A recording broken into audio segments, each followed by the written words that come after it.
Hello my friends, welcome to another video in my little YouTube channel. You might remember half a year ago approximately I bought a new GPS, the Garmin 276CX, and posted a little review about it, quite a long one actually. And I have received quite a lot of comments and questions about that unit. So today I'd like to show you a bit more about that unit and talk about a few positive and negative points which I have figured out. Mainly there was one question about waypoints, so if you ask that question, stay there, I will answer that very soon. So one negative point which I saw in the beginning was the boot up speed and the loading of the maps.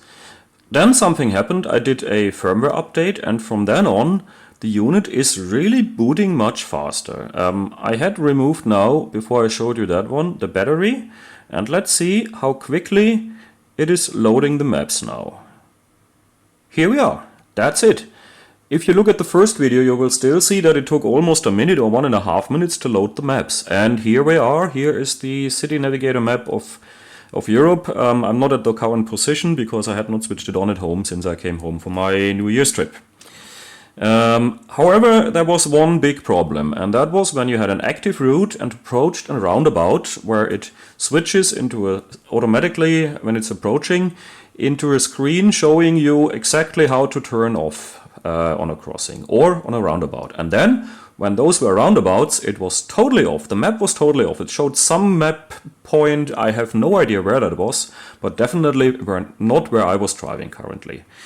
I had a long discussion with Garmin. They never figured out what's wrong. They told me, please reset it, please reinstall the maps, blah, blah, blah. All that stuff didn't really help until I figured out it disappears with the screen layout.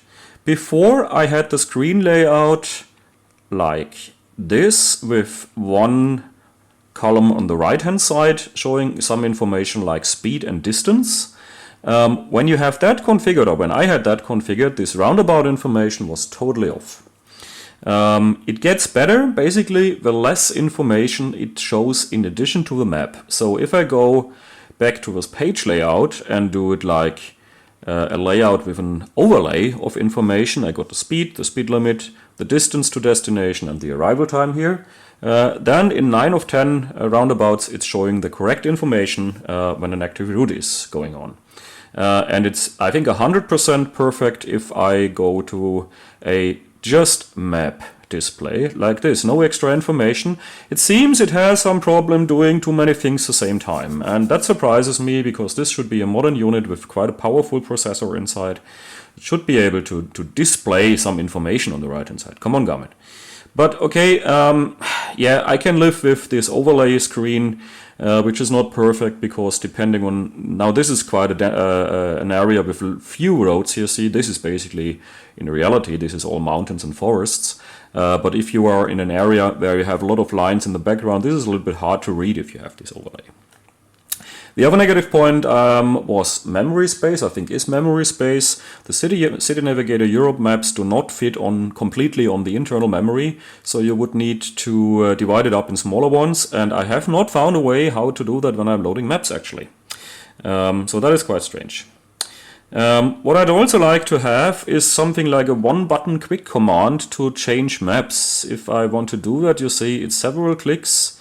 I need to take away the City Navigator map and mark the topo map, for example, and then I have that one. So there should be maybe a dedicated map switch button. That would be nice, or possibility to program one of these buttons. I haven't found that.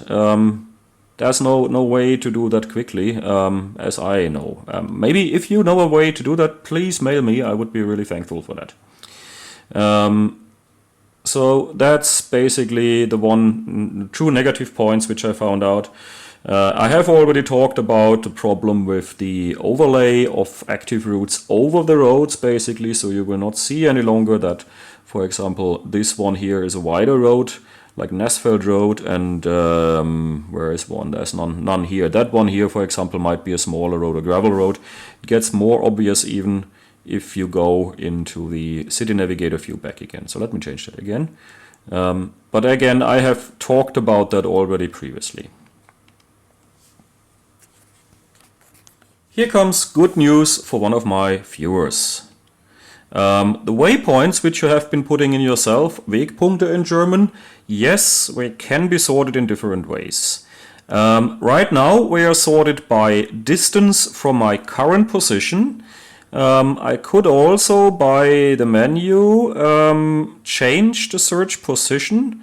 Let's see if I go out a little bit there and move myself away. Let's see if that tent here, that tent waypoint, which is I think some resting spot, comes to the top of the list if I'm using that one as a new search criterion.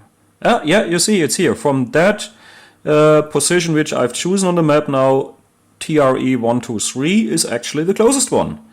So let's go back. What other options do you have? Yes, I can sort them also by name, and then you see that actually, because a lot of them have just numbers, we are sorted by the name, in that case the numbering. After that come the letters then. And you see that the distance is totally different. We're not sorted by distance.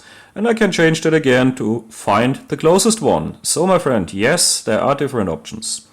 There is also the option to define categories and of course to look for different symbols. For example, if I only want to search for my geocaches, which I have not found yet, the closed treasure box symbol, you see that the closest one is 8.8 kilometers away, and then I would have to go much further, 25.5 of those which are in the unit. Or I could choose to sort them by name.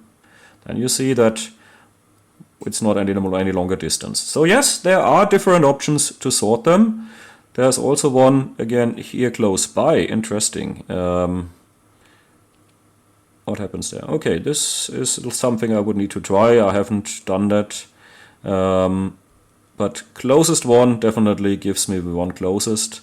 And I think I need to go back and in again. How do we do that? Here we go. Then I'm back to the whole list. And not only that one symbol which I have chosen.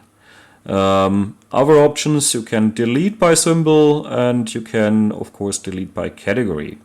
And the good news is also that these waypoints which you have there are displayed with exactly the same symbol which you have chosen and assigned them in Basecamp.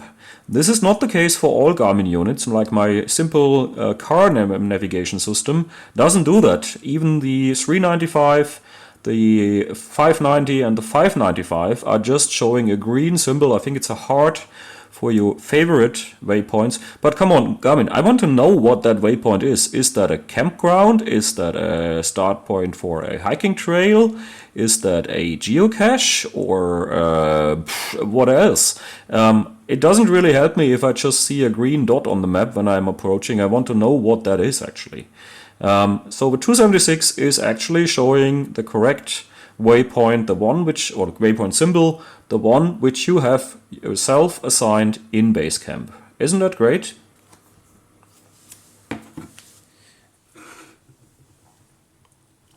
One other positive point of the 76CX is, I think, the holder that Garmin supplies, this one here. This is basically that part here.